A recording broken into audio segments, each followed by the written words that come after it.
BPSC में percentile नहीं चाहिए, खेल के बीच में नियम चेंज नहीं चलेगा। नमस्कार, आप देख रहे हैं न्यूज़ फॉर नेशन। मैं हूं आपके साथ कमलेश। इस वक्त हम बीपीएससी ऑफिस के सामने मौजूद है। आपको बता दें कि बीपीएससी जो नया नियम लाया है, इसी को लेकर के जो है छात्र यहां आए हुए हैं। इनकी मांग है जो है जल्द से जल्द जो नया नियम बदला है उसको जो बदलाव किया जाए और जो पहले नियम लागू था उसी को लागू किया जाए। आइए हम उनसे बातचीत करेंगे कि क्या मांगे हैं, उन किन मांगों को लेकर आए हुए हैं। हालांकि चेंजेस बहुत सारे हैं, जिसमें हमको 2 चेंज एक्सेप्ट है, जैसे हम लोगों ने तैयार करके लाया है।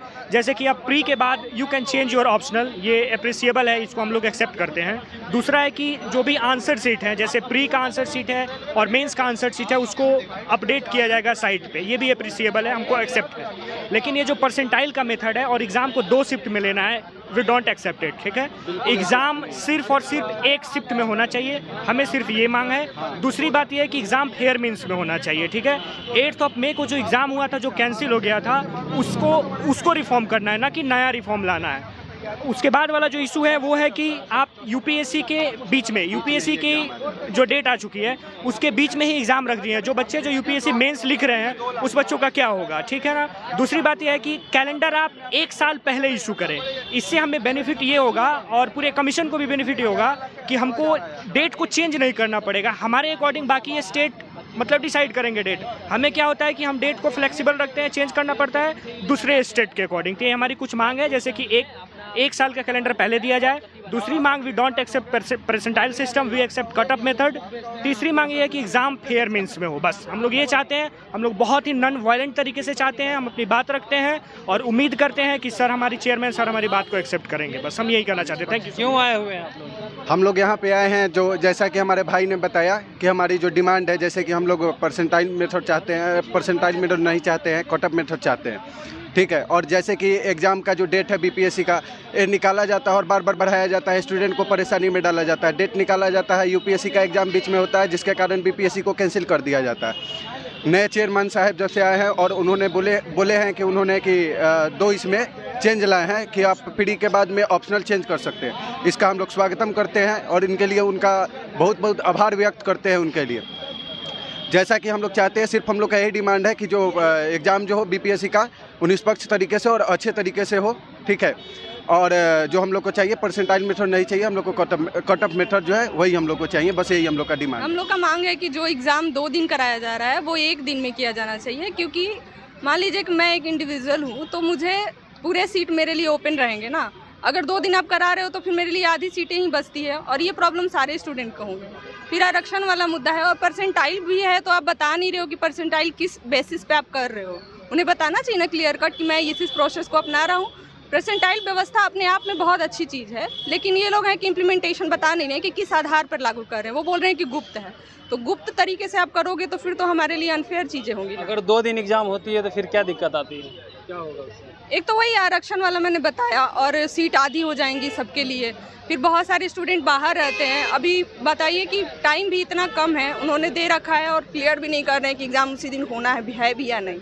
और बहुत सारे स्टूडेंट बाहर रहते हैं, वो भी मुद्दा है कि वो लोग कैसे आएंगे, टिकट कराना है। या फिर इतने भी बच्चे तो नहीं है ना, बिहार में बहुत सारे एग्ज़ाम होते हैं, नीट वगैरह का एग्ज़ाम होता है, उससे भी ज़्यादा स्टूडेंट यहाँ पे कराया जाता है एग्ज़ाम। तो 6 लाख बच्चे कौन से ज़्यादा होंगे कि आप ये एग्ज़ाम नहीं करा पा रहे हो 1 टाइम्स में। Thank you. आज जो है आप लोग बीपीएससी ऑफिस आए हैं, किन मांगों को लेकर आए हैं? क्या मतलब जो नए नियम आए हुए हैं उनमें क्या चाहते हैं आप लोग, क्या होना चाहिए? सबसे पहली बात तो है ना सर कि बीपीएससी ने बिल्कुल एक अनसर्टेनिटी का माहौल बना के रख दिया है। वो एग्जाम कब कंडक्ट करा रही है हमें नहीं पता, वो किस तरह करवा रही है नहीं पता। अभी उन्होंने एक नई चीज़ किया है वो 2 शिफ्ट में पेपर करवाएंगे, 2 शिफ्ट में पेपर करवाएंगे, परसेंटाइल लागू करेंगे, बट उन्होंने क्लियर नहीं किया है वो कैसे लागू होगा। जो रिजर्वेशन कैटेगरी के लोग हैं उनको कैसे वो चीज़ें लागू होगा। तो मुझे कहना कि आप पहली बात तो चीज़ों को क्लियरिटी करो, और जैसे पूर्ववर्ती परीक्षाओं का जो पैटर्न था अभी आप उसी परीक्षा से लो, क्योंकि हम ऑलरेडी बहुत परेशान हो चुके हैं। लास्ट टाइम पेपर दिया था, कैंसिल हो गया। लूप होल आप अपना कुछ भी ये कर नहीं रहे हो, अभी तक कोई अपडेट आया नहीं है। सेकेंड थिंग, कोई भी रिजल्ट है आप उसको विद इन 15 डेज आप उसको अपलोड करो। 8 मई को हुई थी और जिसका पेपर लीक हुआ था उसको मैंने ही उजागर किया था, मुख्यमंत्री को ईमेल किया था। उसके बाद परीक्षा रद्द हुई थी, जांच चल रही है और अभी 18-19 लोग गिरफ्तार हो चुके हैं।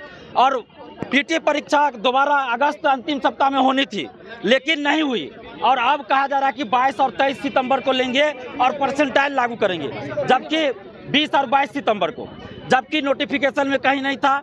जब 8 मई को जिस पैटर्न पे परीक्षा हुई उसी पैटर्न पे अभी परीक्षा होनी चाहिए।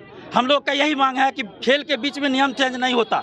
जिस पैटर्न पे जिस नियम के तहत 8 मई को पीटी परीक्षा हुई उसी नियम के तहत होना चाहिए। और यूपीएससी मेंस की परीक्षा है, उस बीच में बीपीएससी पीटी की परीक्षा लेने की बात कही जा रही है। उसी समय यूजीसी नेट की परीक्षा है। अब बताइए, किसी अभ्यर्थी का मेंस परीक्षा दिल्ली में होगा, चेन्नई में होगा, वो कैसे अगले दिन बिहार आएगा? और बिहार में भी पता चलता है अररिया का सेंटर सासाराम, आरा का सेंटर किशनगंज, तो कैसे दिया चले जाएंगे? क्या रॉकेट से लॉन्च करके हो जाएंगे सेंटर पे? ये संभव नहीं है। तो इसलिए यूपीएससी परीक्षा के बीच में तो होनी ही नहीं चाहिए। और दूसरी बात कि खेल के बीच में कोई भी नियम चेंज नहीं होता है। कोई भी खेल अगर शुरू होता है तो खेल शुरू होने से पहले जो नियम होता है उसी नियम का पालन खेल अंत तक किया जाता है। लेकिन बीपीएससी ने बीच में चेंज किया। परसेंटाइल सिस्टम का विरोध हम लोग इसलिए कर रहे हैं क्योंकि ये भ्रष्टाचार का नया द्वार है, बीपीएससी के द्वारा खोला जा रहा है।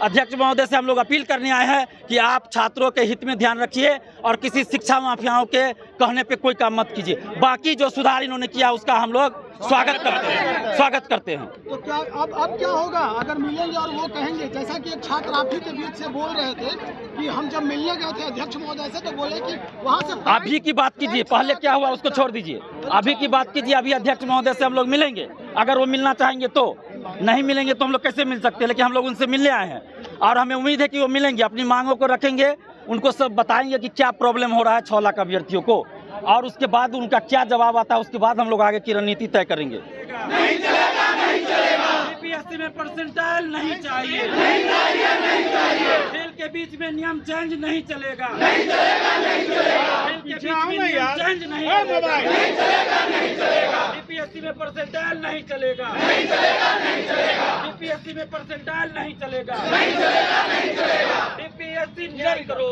न्याय करो, न्याय करो। तो आपने अभ्यर्थियों से सुना, उनका कहना है कि जो नियम बीपीएससी जो लाई है वो सरासर गलत है। जो पहला नियम, पुराने नियम थे वही नियम के तहत एग्ज़ाम लिया जाए। जो 2 दिन एग्ज़ाम कराने का, जो कंडक्ट करने का जो कहा जा रहा है उसमें बदलाव किया जाए, एक ही दिन एग्ज़ाम लिया जाए, जिससे अभ्यर्थी को भी परेशानी होगी। और आपको बता दें कि उन्होंने कहा है कि आज जो है हम ज्ञापन सौंप के जाएंगे और इसमें जो नियम लाए गए हैं उसको बदलाव को लेकर के ही हम जाएंगे। अगर वो नहीं हमसे मिलते हैं, विज्ञापन अगर नहीं सौंपते हैं तो हम यहीं पर धरना प्रदर्शन शुरू कर देंगे। तो अभी तक के लिए इतना ही। लगातार खबर बने रहने के लिए आप देखते रहिए न्यूज़ 4 नेशन। धन्यवाद।